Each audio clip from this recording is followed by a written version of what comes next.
BJP की सरकार ने असंगठित अर्थव्यवस्था पर आक्रमण किया है और आपको गुलाम बनाने की कोशिश की जा रही है।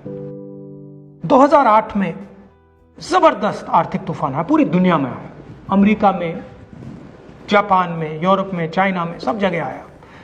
अमेरिका के बैंक गिर गए, कंपनियां बंद हो गई, एक के बाद एक कंपनी की लाइन लग गई, बंद हो गई। यूरोप के बैंक गिरे, मगर हिंदुस्तान को कुछ नहीं हुआ। यूपीए की सरकार थी, प्रधानमंत्री जी के पास गया और मैंने उनसे पूछा, मनमोहन सिंह जी बताइए, पूरी दुनिया में आर्थिक नुकसान हुआ है, हिंदुस्तान को कोई असर नहीं हुआ, कारण क्या है? मनमोहन सिंह जी ने कहा, राहुल, अगर हिंदुस्तान की अर्थव्यवस्था को समझना चाहते हो तो यह समझना होगा कि हिंदुस्तान में दो अर्थव्यवस्थाएं हैं। पहली असंगठित अर्थव्यवस्था और दूसरी संगठित अर्थव्यवस्था। संगठित अर्थव्यवस्था में बड़ी कंपनियां, नाम आप जानते हो। असंगठित अर्थव्यवस्था में किसान, मजदूर, छोटे दुकानदार, मिडिल साइज कंपनीज।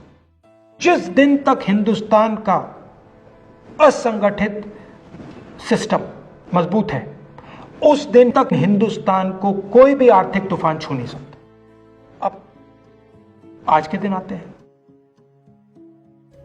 पिछले 6 साल से बीजेपी की सरकार ने असंगठित अर्थव्यवस्था पर आक्रमण किया है।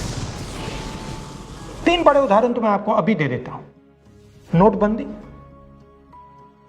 गलत जीएसटी और लॉकडाउन।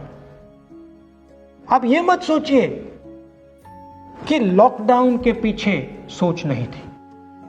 यह मत सोचिए कि गलती से आखिरी मिनट पे लॉकडाउन कर दिया गया है। इन तीनों का लक्ष्य हमारे इनफॉर्मल सेक्टर को खत्म करने का है।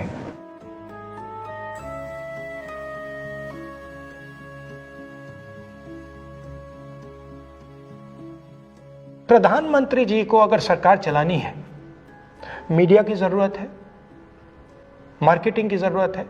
मीडिया और मार्केटिंग 15-20 लोग करते हैं। इनफॉर्मल सेक्टर में पैसा है, लाखों करोड़ रुपए, जिसको ये लोग छू नहीं सकते।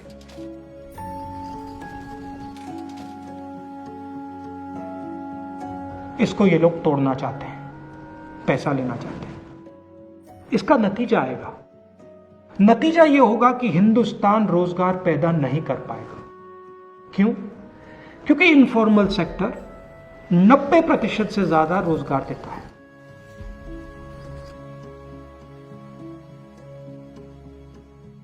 जिस दिन इनफॉर्मल सेक्टर खत्म हो गया, नष्ट हो गया, उस दिन हिंदुस्तान रोजगार पैदा नहीं कर पाएगा।